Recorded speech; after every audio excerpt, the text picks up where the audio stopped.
Maryland Governor Wes Moore has issued a sweeping pardon to 175,000 people who have been convicted of marijuana-related crimes. The historic state-level pardon applies to minor crimes, including misdemeanor possession of cannabis and drug paraphernalia.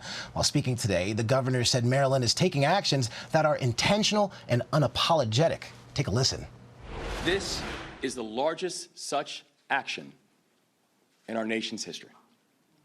Undoing decades of harm cannot happen in a day. But we're going to keep up the work. We're going to keep up the pace.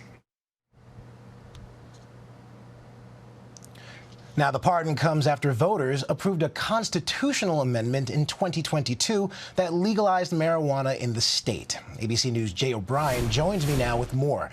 Jay, what's the latest here?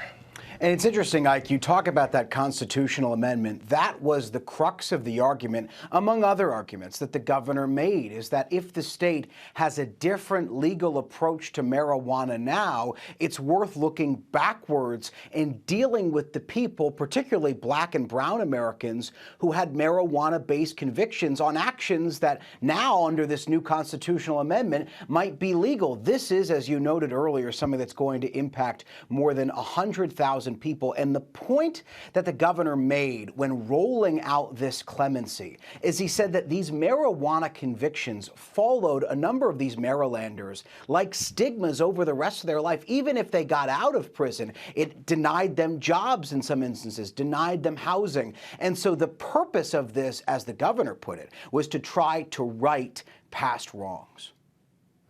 Now, Jay, President Biden did a similar order federally and called on governors to follow suit. What's the significance of this, and do you think other states will follow?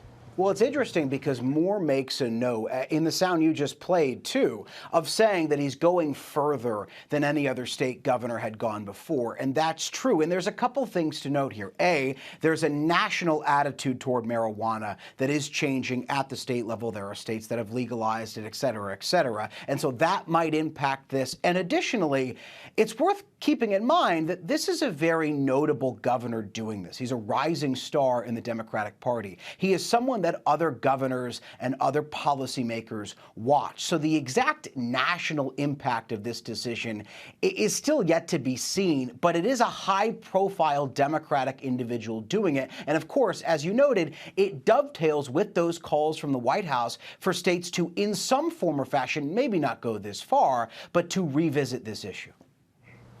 Jay O'Brien, thank you.